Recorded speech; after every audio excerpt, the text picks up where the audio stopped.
Y si la mayor victoria militar de la historia no se ganara con espadas y arietes, sino con pasos, trompetas y un único y ensordecedor grito, ¿qué pasaría si se le ordenara a un ejército conquistar la fortaleza más impenetrable del mundo no atacándola, sino simplemente caminando a su alrededor en un silencio desconcertante? Esta es la historia de una batalla que desafió toda lógica humana, una prueba de fe tan extraña y tan absoluta que su resultado ha resonado a través de los milenios. Es la historia de la caída de Jericó. Hola a todos y bienvenidos al canal.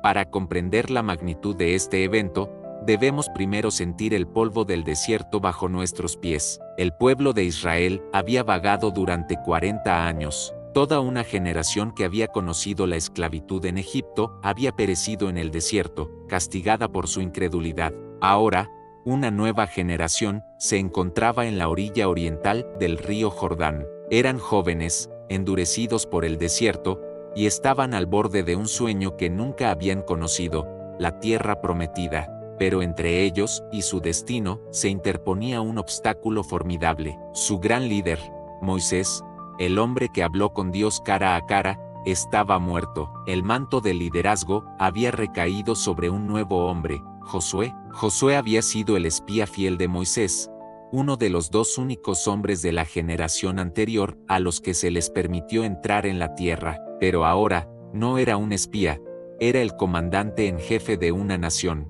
El peso del futuro de Israel descansaba sobre sus hombros, y Dios le había dado una orden clara ahora, pues, levántate y pasa este Jordán, tú y todo este pueblo, a la tierra que yo les doy. Después de cruzar milagrosamente el río Jordán, cuyas aguas se partieron ante ellos, el ejército de Israel acampó en las llanuras, y frente a ellos, como un gigante de piedra y orgullo, se alzaba su primer objetivo, la ciudad de Jericó. Jericó no era una simple aldea, era la fortaleza más antigua y poderosa de Canaán. Era una ciudadela de inmensa importancia estratégica, controlando el acceso a las tierras altas centrales. Conquistar Jericó significaba abrir la puerta a toda la tierra prometida. Fracasar en Jericó significaba que su campaña terminaría antes de empezar.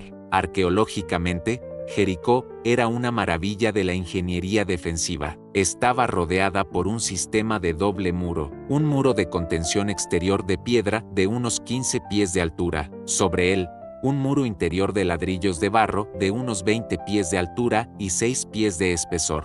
Era una fortaleza diseñada para resistir largos asedios. Sus puertas estaban cerradas, sus provisiones almacenadas y sus soldados vigilaban desde las almenas, mirando con desprecio al ejército de nómadas del desierto que acampaba en sus llanuras. Desde una perspectiva puramente militar, un asalto directo era un suicidio. Josué sabía que necesitaba inteligencia, hizo lo que cualquier buen general haría, envió a 2 espías para infiltrarse en la ciudad y reconocer sus defensas. Los 2 hombres entraron sigilosamente en la fortaleza y, buscando refugio, llegaron a la casa de una mujer llamada Rahab.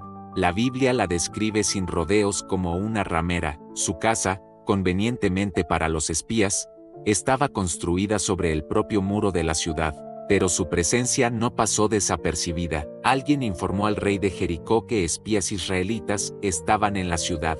El rey envió inmediatamente soldados a la casa de Rahab con una orden directa: saca a los hombres que han venido a ti, porque han venido para espiar toda la tierra. El destino de los espías, y quizás de toda la misión de Israel, pendía de la decisión de esta mujer. Rahab, una prostituta cananea, una mujer en el último peldaño de la escala social, se encontraba en una encrucijada. Podría haber obedecido a su rey, podría haber entregado a los espías y haberse asegurado su propia seguridad, pero en lugar de eso, hizo algo extraordinario: escondió a los hombres en su terrado bajo unos manojos de lino y mintió audazmente a los soldados del rey. Les dijo que los hombres se habían ido justo antes del anochecer y los envió en una persecución inútil hacia el Jordán.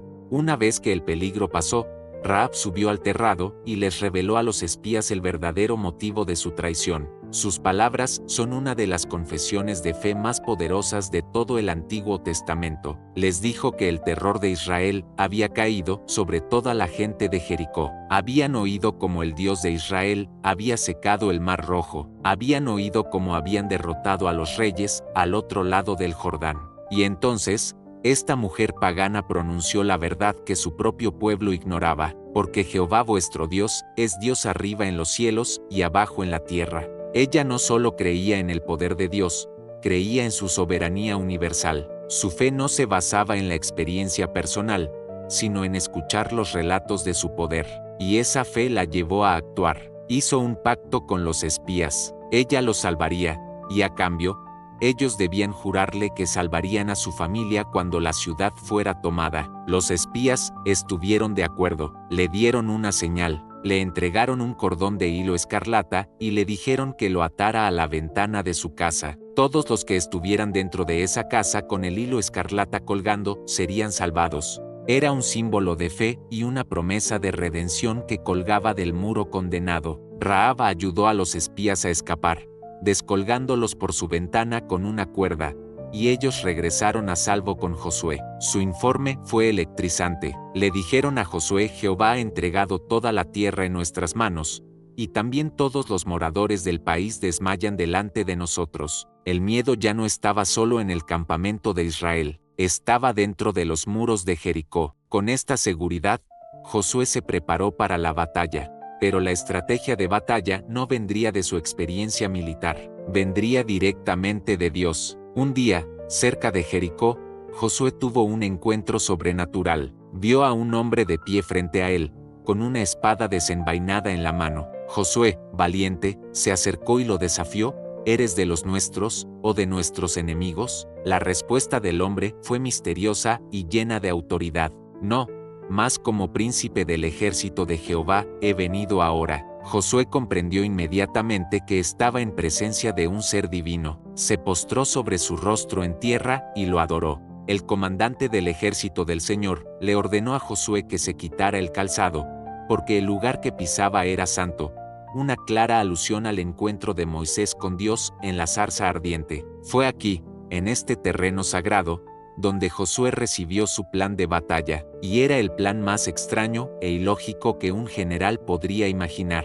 No habría arietes, ni catapultas, ni escaleras. La victoria no dependería de la fuerza militar, dependería de la obediencia absoluta a un ritual de 7 días. Estas fueron las instrucciones. Durante 6 días, todo el ejército de Israel debía marchar alrededor de la ciudad de Jericó una vez al día. Los soldados armados irían al frente, seguidos por 7 sacerdotes que llevarían 7 bocinas de cuerno de carnero. Detrás de ellos vendría el objeto más sagrado de Israel, el arca del pacto, el símbolo de la presencia misma de Dios, y una retaguardia cerraría la procesión. Había una regla crucial durante estas marchas. Todo el ejército debía permanecer en completo y absoluto silencio. No debían gritar, ni hablar, ni siquiera susurrar.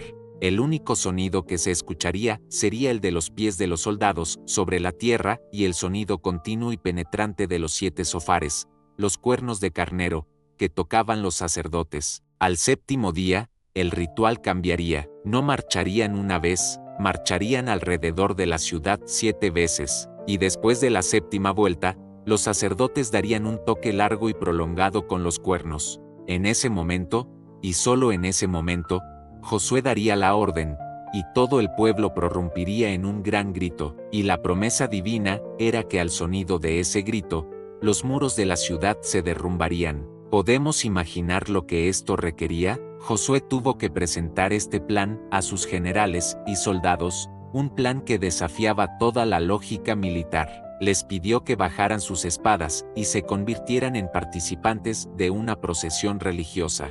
Les pidió que soportaran las burlas y el desprecio de los soldados que los miraban desde los muros de Jericó. Les pidió que pusieran su fe no en su fuerza, sino en una promesa que parecía una locura. Y así comenzaron los 6 días de silencio. Imaginen la escena desde la perspectiva de la gente de Jericó. El primer día, ven a todo el ejército israelita marchar solemnemente alrededor de su ciudad. El aire se llena con el sonido inquietante de los sofares, pero los soldados están mudos, dan una vuelta y se retiran a su campamento. La gente de Jericó probablemente estaba confundida, quizás incluso asustada por esta extraña guerra psicológica. El segundo día, sucede lo mismo, y el tercero, y el cuarto. La confusión inicial probablemente se convirtió en burla. ¿Qué clase de guerra era esta? ¿Intentaban los israelitas aburrirlos hasta la rendición? ¿Se habrán reído desde lo alto de sus muros, sintiéndose completamente seguros detrás de sus enormes defensas? Pero la procesión silenciosa continuó,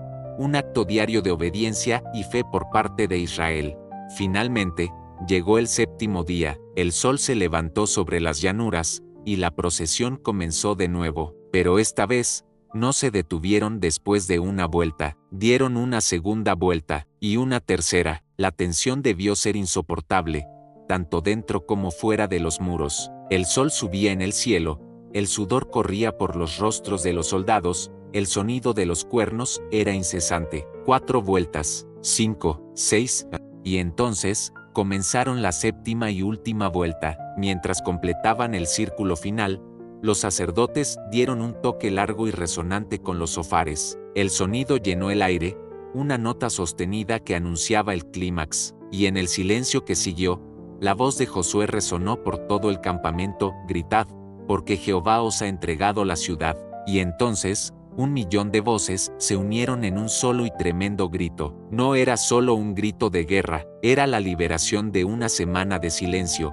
era la expresión de su fe acumulada, era el sonido de la victoria reclamada antes de ser vista. Y en ese instante, el milagro ocurrió. La Biblia lo describe de una manera simple y poderosa. El muro se derrumbó, no se agrietó, no fue derribado por una puerta, cayó sobre sí mismo, se desplomó en el suelo, creando una rampa de escombros que permitió al ejército israelita entrar directamente en la ciudad desde todas las direcciones. La impenetrable fortaleza había sido deshecha por un sonido. El ejército de Israel entró en la ciudad y la consagró a Dios como las primicias de la conquista, y en medio de la destrucción, cumplieron su promesa. Los 2 espías fueron a la casa en el muro, identificada por el cordón escarlata, y rescataron a Rahab y a toda su familia, tal como habían jurado. La caída de Jericó no fue simplemente una victoria militar, fue una lección fundamental para la nueva nación de Israel. Les enseñó que su éxito en la tierra prometida no dependería de su propia fuerza, sino de su obediencia a Dios. Les demostró que la fe a menudo requiere acciones que parecen ilógicas para el mundo, y a través de la historia de Rahab, les enseñó que la gracia de Dios no se limita a Israel, sino que se extiende a cualquiera, sin importar su pasado o su origen, que ponga su fe en él. La historia de Jericó es el recordatorio eterno de que cuando el pueblo de Dios camina en obediencia y clama con fe, no hay muro, por alto que sea, que pueda permanecer en pie. ¿Qué parte de esta historia te impactó más, la extraña estrategia divina o el poder del grito final? Déjanos tu opinión en los comentarios. Si esta hazaña de fe te ha inspirado, apóyanos con un me gusta y suscríbete para no perderte la próxima gran historia. Bendiciones.